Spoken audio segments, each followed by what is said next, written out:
अभी क्या इस श्लोक का मतलब है?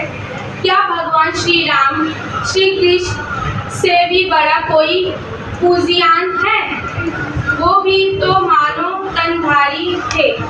बालपन में उन्होंने भी गुरु विद्या विश्वामित्र वशिष्ठ जी तथा सन्नाटी पुनि के शरण में जाकर सभी लौकिक एवं प्रालौकिक विद्या प्राप्त कर मानव में महापुरुष की स्थिति प्राप्त की। अतः बच्चों, सद्गुरु की शरण, उनकी सेवा और उनकी आज्ञा का पालन सभी विद्यार्थियों की जननी है। यह आपको समर्थवान, विद्वान और महान बनाती है। अब इस जो श्री राम थे भगवान जी, वो भी उन्होंने भी क्या किया था? गुरु से जाके शिक्षा प्राप्त की, तभी जाके वो क्या बने थे? महापुरुष बने थे। उनको भी एक गुरु के अधीन शिक्षा जब मिली थी, तब वो जाके महापुरुष बने थे। इसी प्रकार हमें भी जैसे श्री राम और श्री कृष्ण जी भी जाके गुरु से शिक्षा प्राप्त की है, वैसे ही हमें हमारे जो गुरुजन हैं उनसे भी शिक्षा प्राप्त करनी चाहिए, अच्छी शिक्षा ग्रहण करनी चाहिए।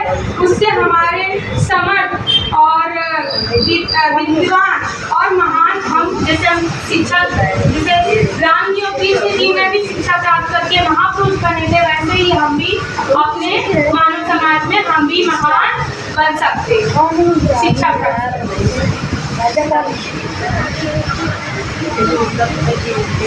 धन्य माता पिता, धन्यों का धन्य गुरुकुल ध्यान से वसुधा देवी यत्र सत्या गुरु भक्ता।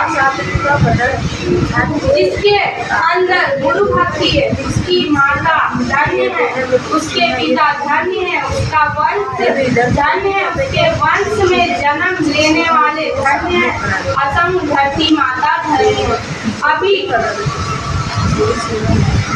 जिसकी आनंद गुरु भक्ति, आनंद गुरु में भक्ति, जो हम भगवान की साधना करते हैं, तो हमसे उनकी अगर हम साधना करते हैं तो भगवान हमारे ऊपर उनका आशीर्वाद हमारे ऊपर बना रहता है। उसी के लिए बोला गया है इस श्लोक में कि अगर हम साधना अच्छे से करेंगे तो उसकी माता धन्य है। माता हमारे माता पिता भी अगर हम अच्छे से रहेंगे, अच्छे से व्यवहार करेंगे, अपने धर्म का पालन करके, तो हमारी माता भी धन्य रहेंगे, हमारे पिता भी धन्य रहेंगे, और हम जो कहता है उनका आशीर्वाद हमें मतलब हमारे वंश मतलब हमारे आने वाली पीढ़ी पर भी पड़ता है। इसके लिए सभी को क्या कहा? अब जो वंश में जन्मेंगे, वंश मतलब जो हमारे मतलब तुम्हारे माता पिता है और तुम उनके बच्चे हो, फिर तुम्हारे जो बच्चे होंगे उनको बोला जाता है वंश।